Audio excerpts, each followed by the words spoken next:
Hello, how's it going? You can see how professional a setup I have here because you can see all of my clothes and all of my toiletries and my fabulous calendar here. Um, it's a Limerick Animal Welfare calendar. It's got pictures of children dancing with dogs. I'll be honest, I bought it for the dogs. The kids I could do without. Um, I feel like that thumbnail is judging my mess. It is, D. It is totally judging you. Um, okay, so I've got a few great questions that I am gonna take a look at first. I really want to start this live stream. I'm sorry I'm starting late, by the way. My day just got away from me, and then was stuck in the rain in Limerick waiting for a bus. And the bus was late, and etc. etc. etc. The joys of it. But I'm here now. And I want to start this broadcast by saying that I am just speaking from my own experience and my perspective during this. So if anyone has any feedback or if anyone wants to contribute, a question might come up that someone else might have a better answer for, in which case I am completely open to making this interactive and having a chat. So if you have questions, I would say post any questions that come up during this to my Patreon. I'm gonna switch it on here on my laptop so I can see what's coming up as it happens. And do feel free to post any questions or comments you might have to that. And I'll get around to them at some stage later on in the whole thing. It's just I have a bunch of questions that people want me to get around to first. So I'll do those first. So there was a few great ones and a few of them that I'm terrified of answering because I haven't prepared my answers for this. Let's say the answers I'm giving are just my honest to goodness answers, if you get me. I get asked to meet up with people quite a bit, and this I feel like such an influencer saying that. So many people have asked me about my skin regime, so guys, I'm going to walk you through it. People ask me quite a bit to meet up with them to chat about social media strategy and booking gigs and promoting gigs and releasing music and all that kind of stuff, because I've done a lot of it. What I will say with any of it is I have stumbled through my career from one happy accident to another. Granted, I've worked my arse off that entire time. So that's the main thing. I'm just working all the time. So and I'm sorry if any of my answers are obtuse or not very clear. If there's anything you want clarification on, just drop it in the comments and I will try and get back to it. But a lot of this stuff is sort of what's the word? Intuitive. So there might be some things that I'm not 100% sure on or I can't give a very clear answer on. So do feel free to contribute and pop your own comments and suggestions into the thing as well. This is an interactive thing. So and let me know if you're tuning in. Say hi and let me know who I'm talking to. I kind of feel like I'm just talking to a mirror at the moment and it's a bit weird. So one question was really cute. What's my favorite song to sing? Which I love. I think my favourite song to sing, and it's not relevant to the whole thing, but I said it, get the ball rolling in a nice way. Midnight in Harlem by Tedeschi Trucks Band. It's a beautiful song, really fun to play. It's just it soothes me to sing that song. I love it so much. So that's probably my favourite song to sing at the moment. It changes all the time though. So okay, here's my notebook. Hello to whoever tuned in there. It doesn't tell me who's tuning in, which is unfortunate. If you have tuned in, do drop a comment and let me know who's here, so I can say hi to you and I know who I'm talking to, and I can sort of focus my answers a bit because maybe not everything is relevant to everyone. There was a lot of questions around. Hi Brian, how's it going? There's a lot of questions around how I started out and booking my first gig and what my first gig was. A great question I got asked was, what was one concrete... Radhika, I think I've pronounced your name right. I hope so. I'm sorry if I haven't. Please let me know. Asked what one concrete thing I did was that got me to where I am now. There's no easy answer for that because I still, not being funny, don't know where I am now. So, oftentimes, hi Shauna, thanks for tuning in. Oftentimes, I'll only find out where I'm at now because a review will come out or an article will come out about me, and or someone in America will have found my music. Like this week when Rob Thomas discovered my new single and made it his song of the day. That was a really nice moment of being like, oh, okay, cool, that's a milestone right there. And yeah, it can be hard to know how far along in your career you are until you've kind of passed that step and you look back. You know what I mean? In terms of one concrete thing I did, um, probably releasing my first EP and crowdfunding for it, which is going to link into the next question. I would say I released a music video, a very simple one, which I recorded at home, and some of you might know it, for a song called Tug of War, which is on my first album. And when I put that video out, that was a milestone for me. That was a moment of feeling ready to share something with the world and having built up that confidence in my head, but not just that, having a belief in what I was doing and what I was saying. So I wouldn't have put that video out and shared it with people if I didn't on some level believe that they were going to love it, and I didn't on some level believe I deserved to be here. And I think you need to have that moment of belief. That's a huge thing for kind of propelling yourself onto your path. And that can be a bit of a journey, is just finding that song or that piece of writing or whatever it is that you do. You might not all be musicians. Finding that one thing that you've created or done that you believe in, that you think people will share in your excitement for it. So I put that video out. Off the back of that, I sort of developed a following. People saw it. A friend of mine, a guy I went to college with, Jason Kennedy, worked for The Independent at the time, and we hadn't spoken in years, and well, on and off on Twitter, that kind of thing. He spotted this video, and he felt that people would love it, and he felt that people would connect with it, and he felt it was a story worth telling. So he wrote an article about it and put it into The Independent, and people did love it and did connect with it. And off the back of that, I saw my following on Facebook snowball, and off the back of that, people started asking me if I was going to release a CD at any point, and I really hadn't any interest at the time. I knew that one song was good enough, but I didn't know if I had anything else worth sharing.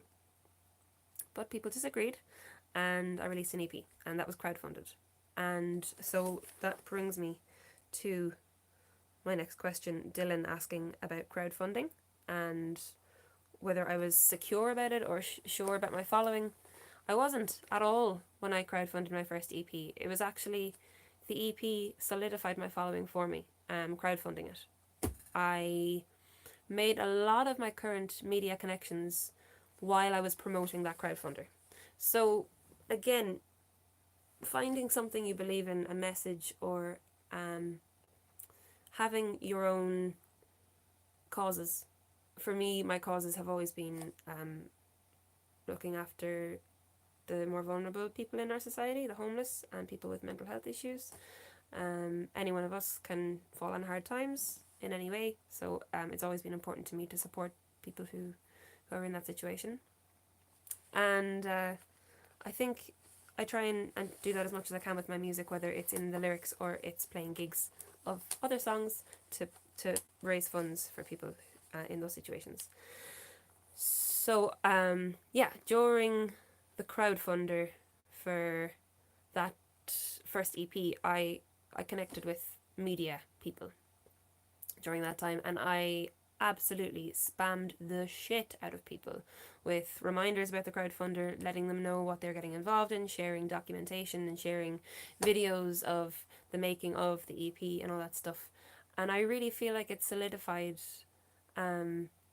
my fan base around that time. And it's grown since then, and different things have happened, and I've done more since then to kind of grow that. There are now 8 people tuned in. If you have tuned in, please drop a message saying who you are so I can say hello to you and I know who I'm talking to. yeah, you're not gonna know what your support base is like until you try it. I would say just go for it, Dylan. I would say set up that crowdfunder, let people know what they're supporting, and they will support it. Um, those two things are quite intertwined. That crowdfunder was the first concrete thing I did to get myself to here, and that was only 3 years ago. It was 2016. So, and I wouldn't have thought of myself as a, career musician before then, by which I mean I didn't see music as being my full-time profession going forward. I always thought I would do something else. So it's a huge honor to be in the position I'm in now. Shauna, if you're still there, hello. You asked a question which broke my heart a little bit. Just because I know where you're at. You asked whether I'm kind of working as well as making music, or how am I supporting myself. And that's a really hard thing, really hard. I am in the incredibly privileged position to be based in Limerick where my family lives, so I'm still living in my family home. And oh, it gives me like palpitations every time I think about it, because I feel like I'm stuck, and should be really out living, paying rent elsewhere, and not living at home. But my parents are very, very supportive. What I will say is living at home means I have very little space to develop creatively, just in terms of my parents are brilliant and they're so supportive, but it is very hard to allow yourself to grow as a person and as an artist when you're still at home. I also push myself so unreasonably hard to almost compromise, not compromise, what's the word? Anyone know the word? Compensate, that's the one, for that. So, and I'm on the road all of the time. I play weddings, I play cover gigs, I play functions, I coordinate events that have nothing to do with my music. I do lots of side projects. I do collaborations that I wouldn't necessarily choose to do. I have enjoyed every one of them immensely and grown and learned as an artist out of them.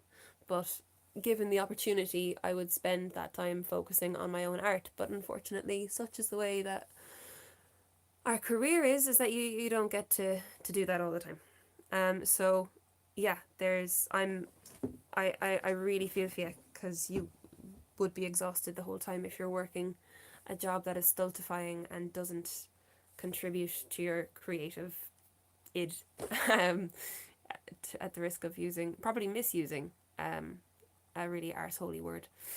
But yeah, I do tons of stuff outside of writing and creating my own music to support myself. And of course, there's the business side of this industry where you are always selling yourself, and that, not in a prostitute-y kind of way, but in a, you have to sell your merch and up your prices at gigs, and yeah, it's a business at the end of the day, so you have to sell that side of things.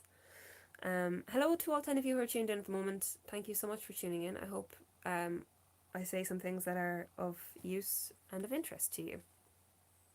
Brian asked what was my first gig, like my first gig, proper gig that I would call a gig. And I think someone asked how I set up my first gigs. Yeah, Leah asked how I... You're welcome, Shauna, if there's anything else I can help you with. And as well, actually, I really want to say, if there is anything else that people want clarification on or help with, I'm willing to meet people for a cup of coffee and chat with people about this stuff. The reason I'm doing this video is so that all of the advice I can offer right now where I'm at is just stuck in a time capsule here, and you can refer back to it if you want to and check it out again. Also, a lot of people have been contacting me looking for help and advice, and I figured I'd put it all in one place. So I might say something else that's of interest to some of you. I really wish I had like a panel of people here that could all contribute somehow, because I'm not going to be able to answer everything too thoroughly. Leah, setting up my first gig, songwriting process, and Brian asked something very similar. What was my first gig? Dylan, I would love to go over to Vienna for a coffee right now. I would love it. I started out playing in a cafe. on Catherine Street in Limerick. I was looking for waitressing work, and a somewhat exploitative gentleman said that I could play outside the cafe in the smoking area, and if that started bringing more punters and he saw more people coming, then there would be a job there for me to be a waitress at the cafe. What a privilege. He didn't pay me to sit outside the cafe and play songs. I just did it. I had my folder of chords and lyrics, and I sat out at this table and I just played tunes. And one sunny day, my parents came along and they brought my sisters, and my cousins came, and they all sat around me, and we had a lovely sunny day sitting outside Lulu's cafe on Catherine Street. Lulu's is long gone now, but off the back of that, I met a few people. One gentleman called Dave Irwin, who some of you may see occasionally playing in the Savoy Hotel in Limerick. He came along and he said there's an open mic that happens at the Wicked Chicken, which is also closed. So sad. And so I went along and I played this open mic, which was one of the best open mics in Limerick at the time, and met a couple of other individuals through that. One of whom booked me for a show in Cobblestone Joe's, which is a pub still going in Limerick, great bar. They no longer, unfortunately, seem to do original music, which is a pity. But so he booked me to go down there and play, I don't know what it was, maybe like a half-hour set, just to get up on the stage and get used to a microphone and stuff. I think as well, Pater Clancy gave me like a featured set at the open mic.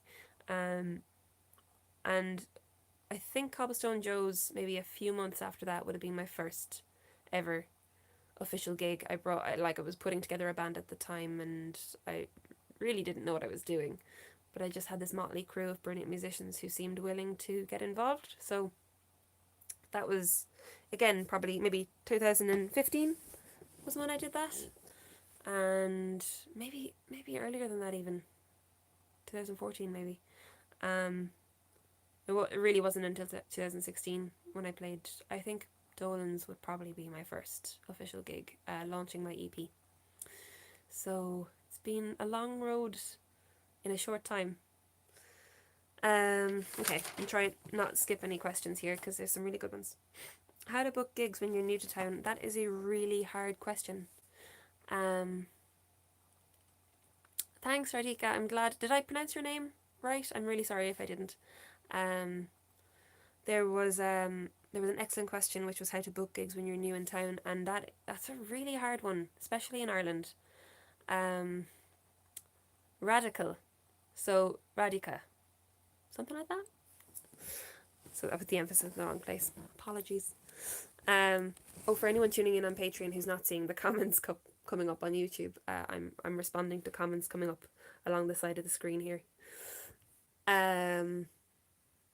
Yeah, Ireland is a hard place to book shows when you're new.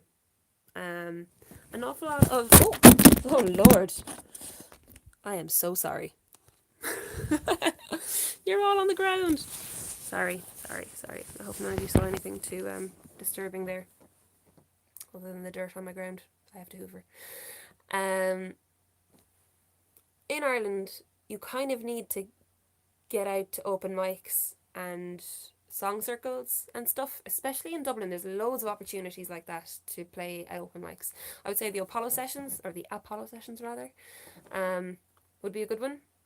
The Whelan's Song Cycle is a great one. The Apollo Sessions are on at the Bleeding Horse, which is just kind of heading out towards Rathmines, and the Whelan Song Cycle in Whelan's. Both really good opportunities to meet other musicians and get your songs heard by people. Irish bookers and venues are quite hard to get in touch with. And I know Cullum asked me about booking gigs and getting through to venues and chatting to gig bookers and stuff.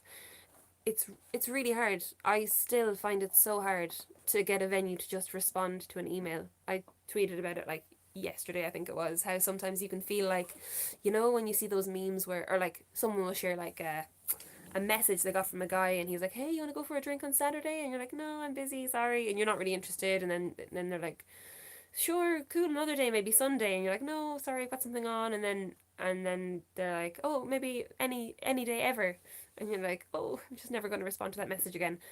That's how it feels contacting venues sometimes. It is head wrecking. It's so hard. Um, and the main thing you can do often, honestly, is just go to the venue. Go to the venue, go to gigs there, get to know people. Ireland is so much importance is placed on just getting to know people.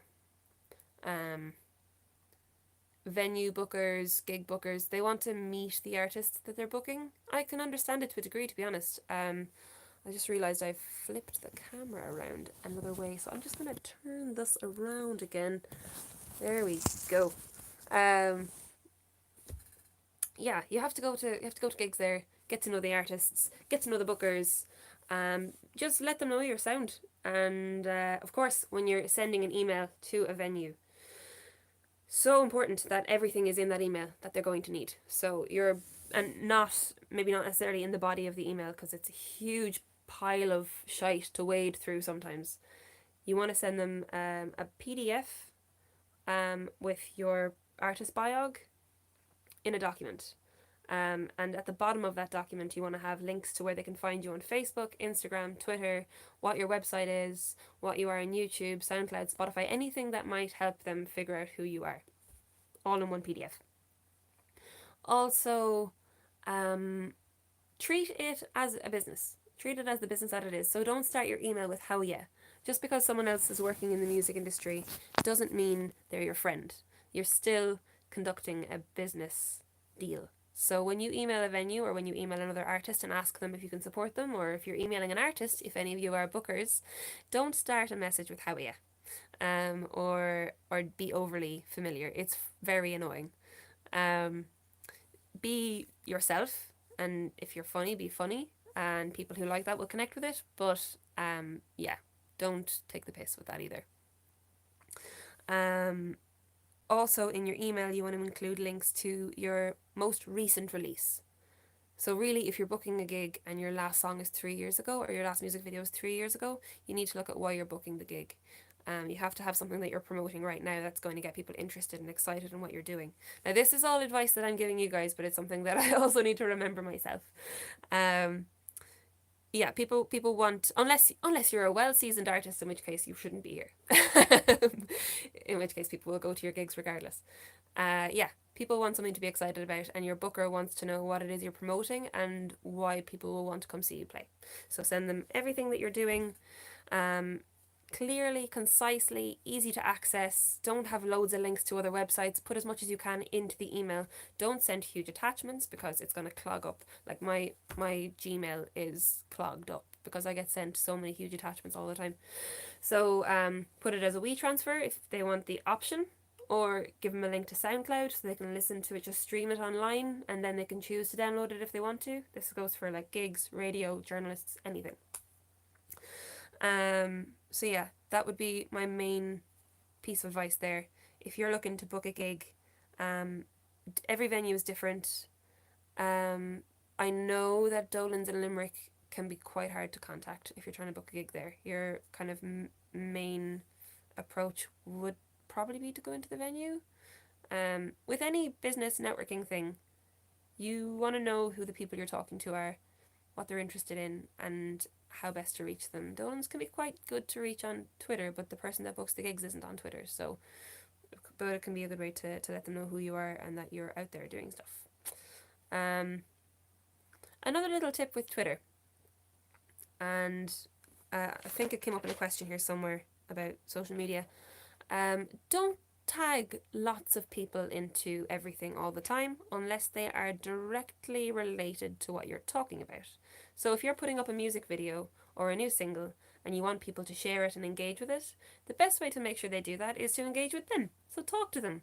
Maybe if you think they might be interested, let them know why they might be interested. Don't just tag people willy-nilly in your tweets because it's going to get you muted or blocked. I know when I was starting out, I kind of naively thought that everyone wanted to be involved in every conversation ever, and people don't. People have other stuff going on in their lives. And while everyone would love to support every artist ever, it's just not possible, and not everyone is interested in what everyone else is doing all the time. So be selective about who you tag. If you want hot press to pay attention to your stuff, if you're tagging them into everything you ever do, they will probably mute you. So make sure you've got a connection in there, or you're talking to someone in there first. Bianca is a dancer, and she asked how to get press involved and how to pay people who are on your team. Two really good questions. So there's 10 people tuned in now. If you've tuned in, please say hi and let me know who you are. Sorry for anyone who's been here from the start. I just want to know who I'm talking to, and if anyone who has asked a question and hasn't come up yet, I want to know who it is. So the best way to do that is to hop over to the YouTube live stream as opposed to watching this on Patreon, and commenting on the YouTube live stream, please. And I'm just going to make sure nobody has commented here. Oh, it's 5 notifications, so maybe people have. I will get around to live questions soon. I'm just going to get through these questions that have already been sent first. Where was I? Yeah, how to get press involved. So Bianca is a dancer. She's a brilliant dancer. And shite. Sorry. Clearly a pro. She's a brilliant dancer. She was involved in a Limerick Lady event that I ran in 2016. For anyone tuned in who doesn't know what Limerick Lady is, it's an organisation I run here in Limerick with a focus on supporting and highlighting women in the arts and promoting a conversation around gender and gender balance. So I get a lot of slack about privilege as a, there's this whole thing of it's just for women, it's for everyone, everyone benefits from equality. Bianca was one of the first people I ever had involved at the launch of the Limerick Lady in 2016. So thanks, Bianca, you are amazing. She asked how to get press involved in your projects. So press are people. People like to be engaged with and connected with, and they like to talk to nice people. So a great way to get them involved is to pick people who you think will personally be interested in what you're doing. So don't just send a batch email out to everyone with no personalization and no kind of knowledge of what they do. If I'm looking to get a single promoted, and I made this mistake, if I'm looking to get a single promoted by someone or reviewed by someone or shared by someone, I need to bear in mind that I am primarily a folk singer-songwriter. So there is no point in me sending Quiet Giant to Dan Hegarty in 2FM because he's not going to play it and it's taking up his time. And down the line, if I create something that's experimental and ambient and electronic sounding, there's a chance he'll listen to that and he'll share that. But if I've pestered him with loads of music that is not of interest to him at all, then he's not going to listen to me later on. So with press, and that goes for radio, blogs, journalists, everything, a nice thing to do is to find people whose work you like. So it means doing a lot of reading and doing a lot of listening, and look at other people who are in your field and see who covers them. And if there's someone that you admire or aspire to be at where they're at, look at who is paying attention to them and find out the nicest, least intrusive way to contact those journalists or radio hosts or whoever, and contact them directly and send them an email addressing them by name and let them know what you're doing and why they should be interested in it. Free tickets to a show or a sneaky preview look at some of the work that you're doing might interest them. Something that I think people forget a lot is that the press are people and they have individual interests, and they have stuff going on in their lives. People go on holidays, people get pregnant, people get sick, people have family members who are dying, and if you're sending them loads and loads and loads of stuff and have a sense of entitlement about them covering your work, it's not going to end well for you. How to pay people on your team. And sorry, that last comment was just, I've seen a lot of, I'm at this stage kind of friends with a few radio DJs on Facebook and stuff. No one that plays my music as such. Mostly people who are kind of around my age and do sort of more contemporary pop stuff. And they often post about being frustrated at people's sense of entitlement. So just be aware that no one is obliged to pay attention to you or play your music or do anything for you. Soz.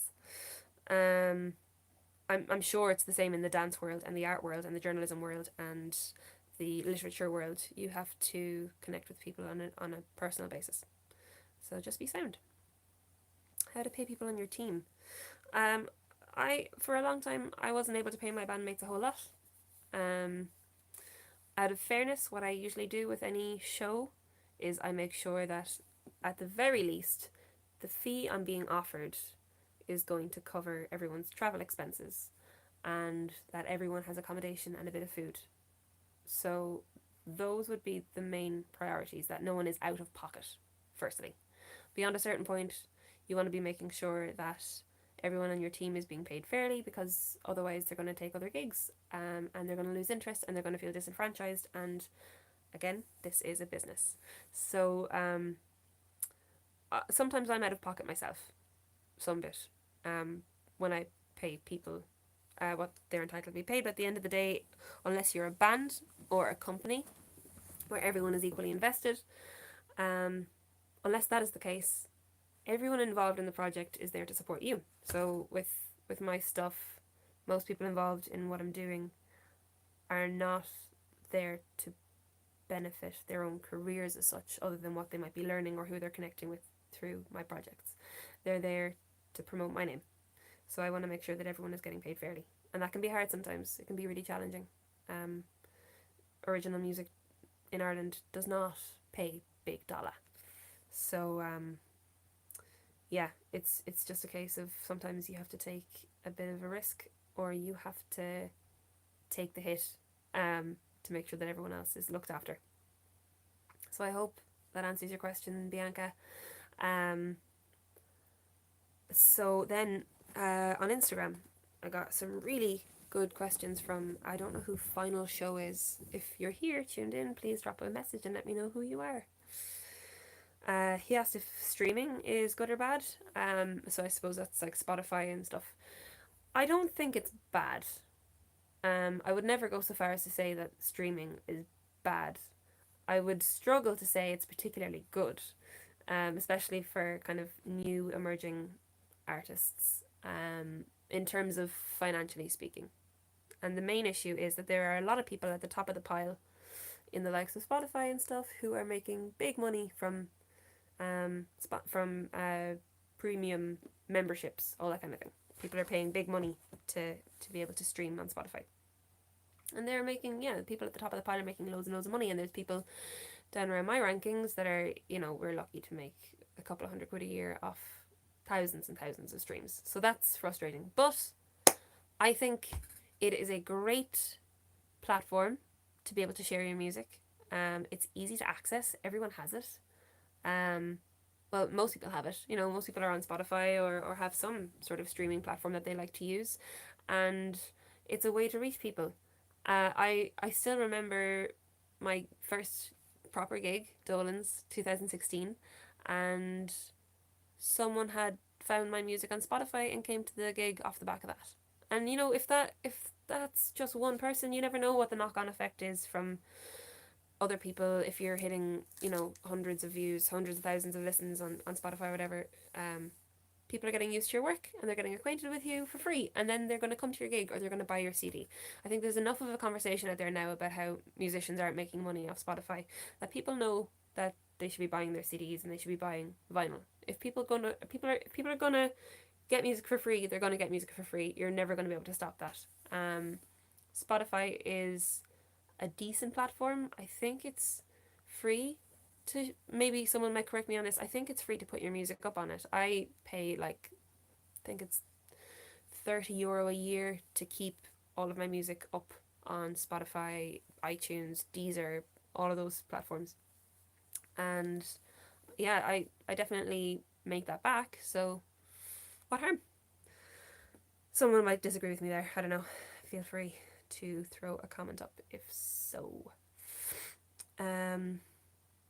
Is there a pension fund for artists? No.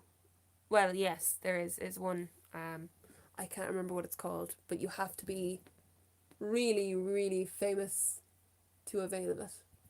The likes of, like, I can't even think of who. Seamus Heaney probably gets it. You know, there's a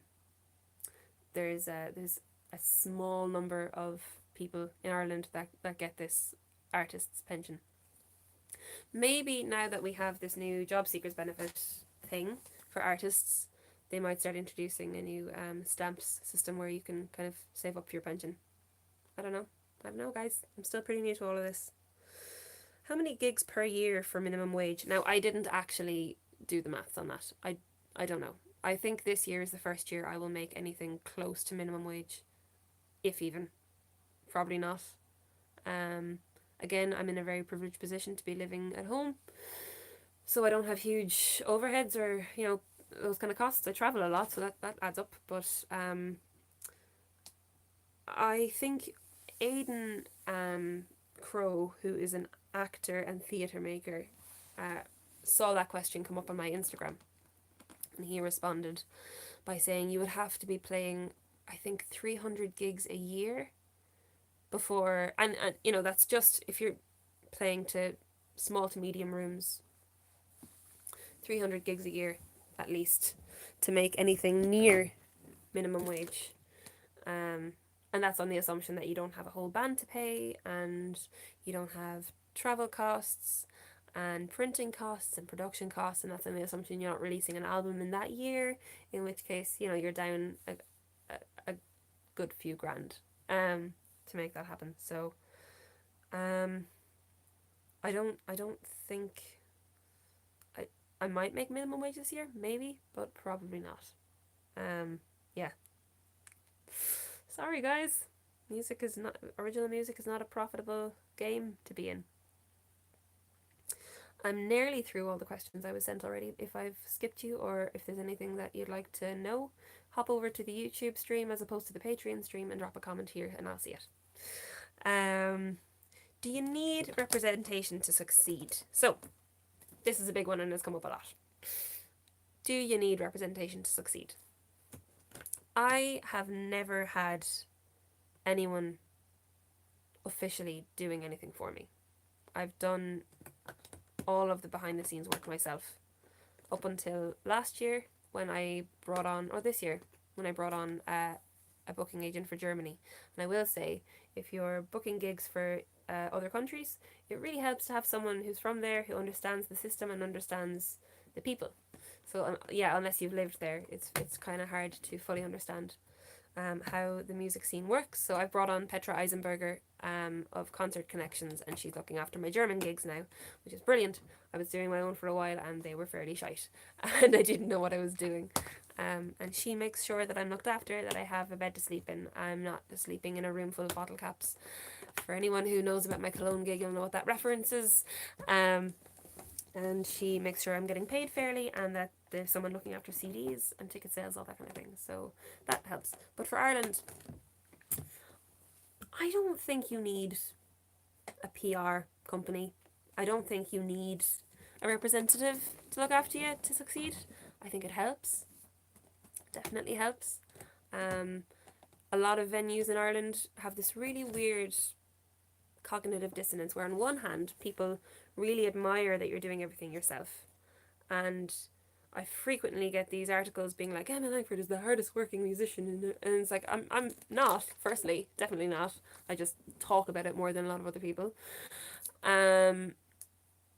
And also I kind of dread the day when I have someone on board helping me do some of this work for me, because then what are they going to talk about? Emma Langford, the average musician who works kind of hard.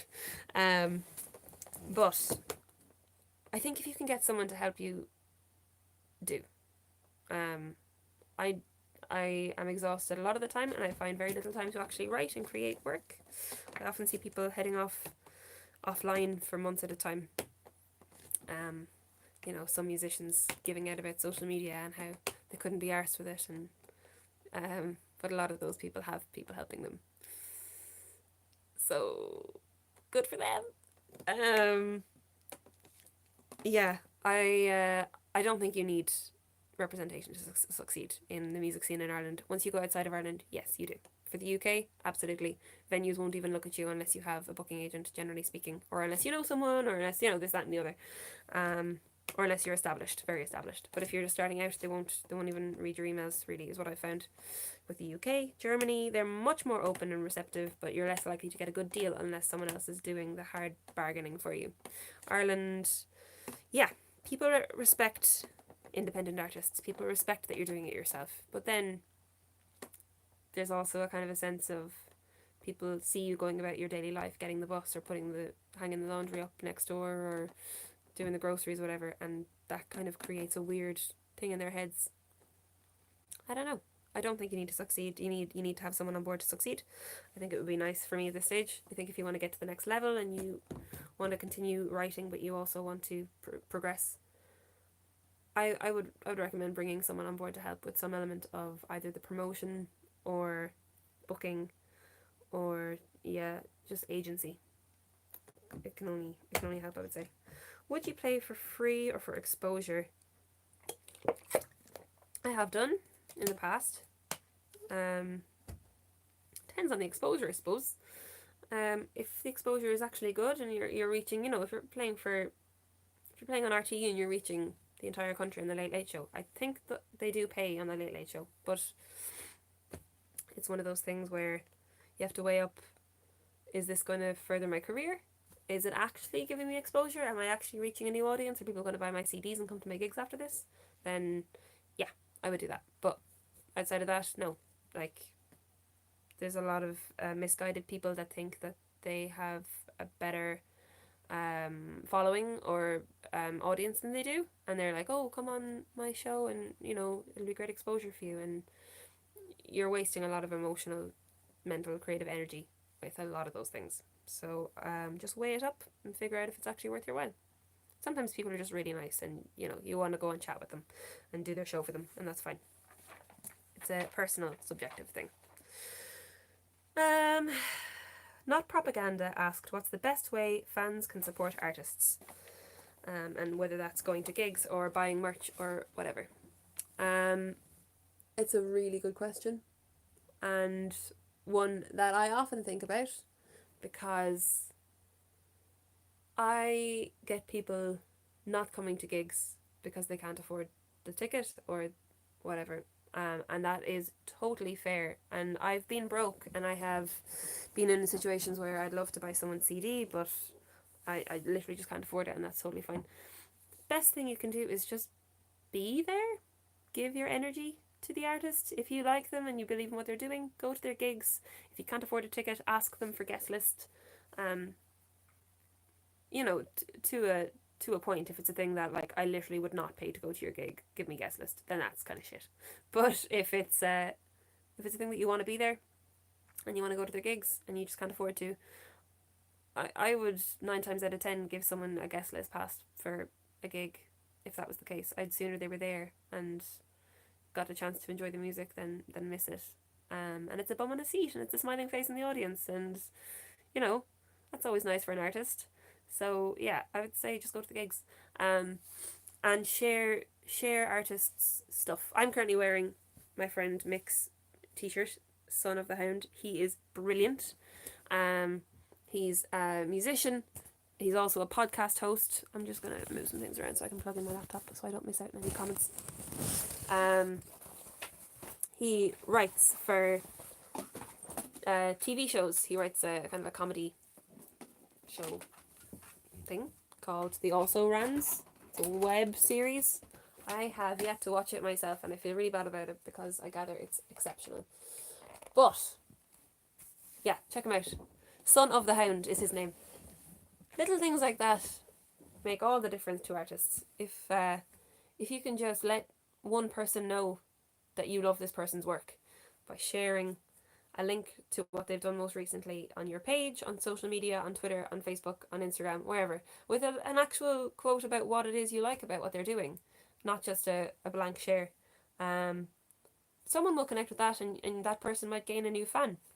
So that's huge. That is huge. Every single individual person that gets connected with is huge. The only way that you can build up a following is one person at a time. His logo and mine are like his and hers. Ooh. Shauna, what's your logo? You must show me. Dana, you didn't share it blankly though. You had a hilarious caption about forgetting your trumpet and leaving it at home. That was hysterical. So Dana, who's in this conversation here, shared my latest music video on Imgur. I don't know what it is or what it's called. She shared it on this website, which is like Reddit, I think, kind of. It's like the prototype Reddit, and with the caption "When you forget your trumpet at home" or something like that, and it got so many views and so much interaction. Offspring of Reddit, yeah.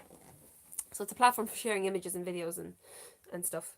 Some of the comments were horrible, like so awful. I'm so glad I am not younger and more fragile, because it would have killed me. Some of the comments were like, "Oh, I'm downvoting her for that haircut alone," and one guy said, "She sounds like my butthole after Taco Hell," which I assume is a play on Taco Bell. Very clever. Yeah, some people were horrible, but then some people were like really nice and came over to my video on YouTube and commented saying that Imgur sent them there and that they're a fan of the music now, and that's always good. So yeah, it was cool. I would say, yeah, the best way you can support artists is come to the shows, or let people know about the shows, or share. If you can't afford to buy the merch or buy the CD, share it with people who might be able to. That makes a world of difference. And stream.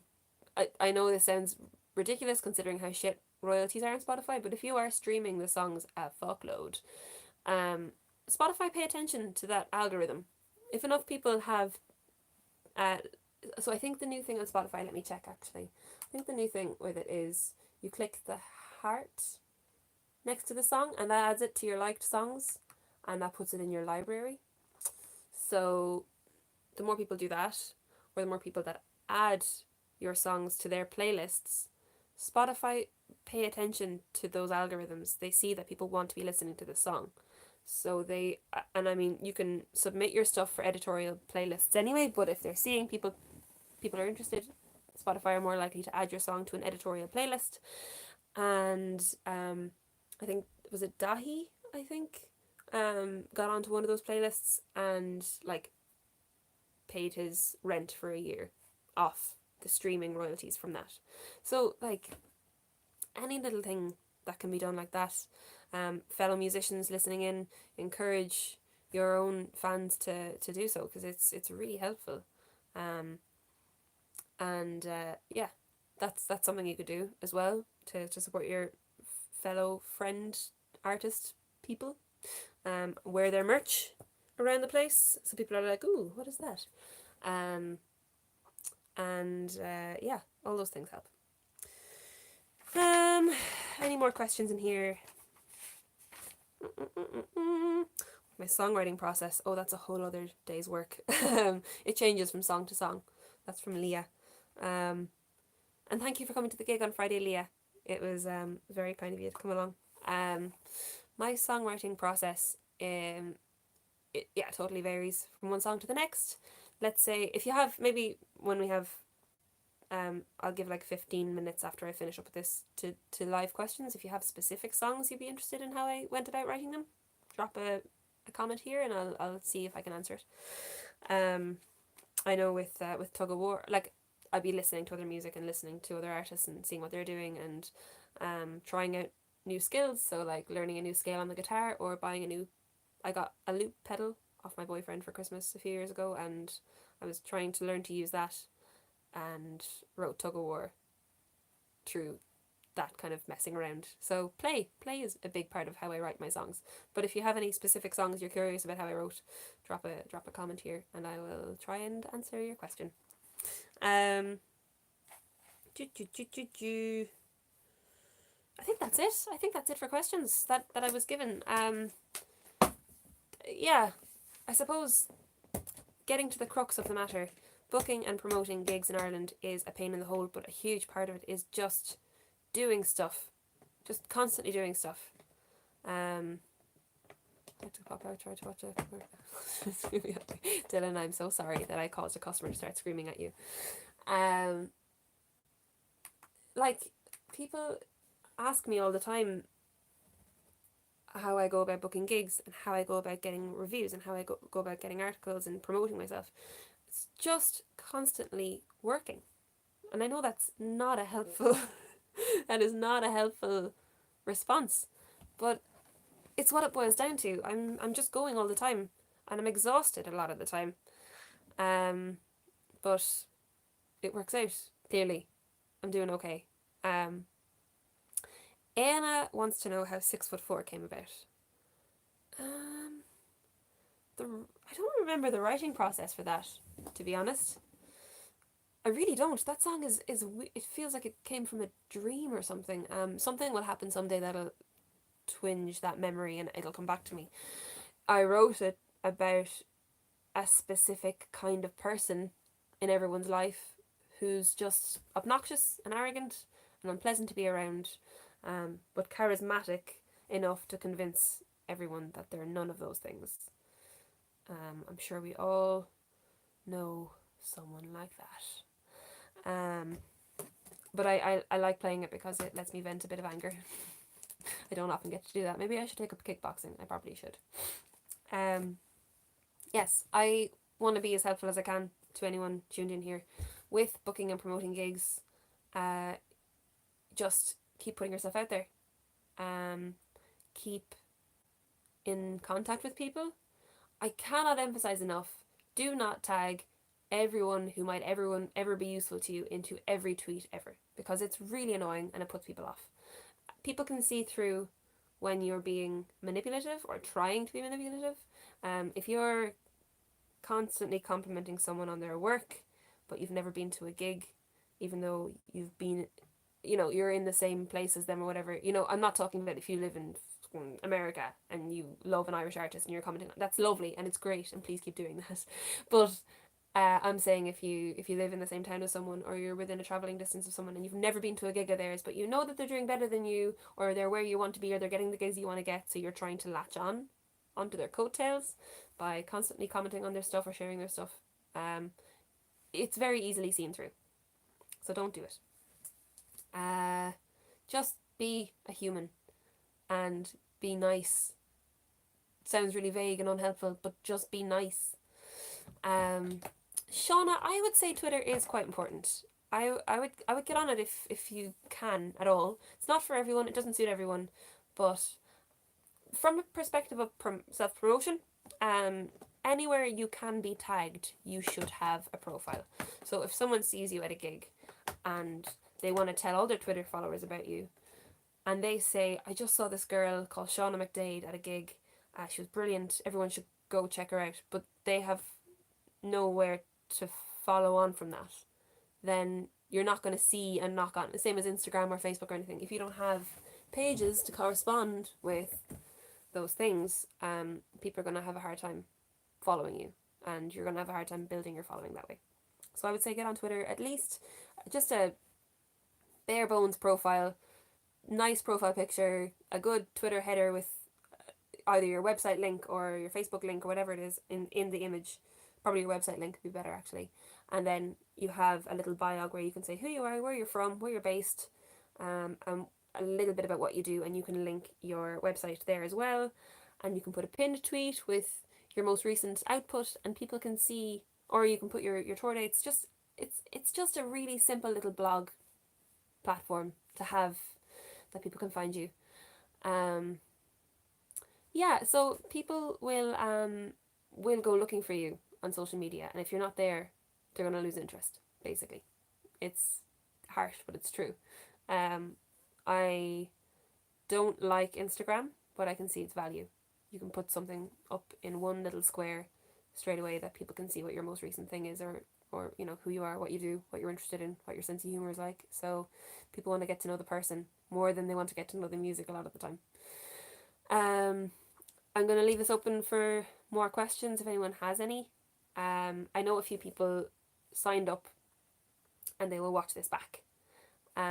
So if you have questions after this, after I've logged off, I've been on for nearly an hour now. I am exhausted.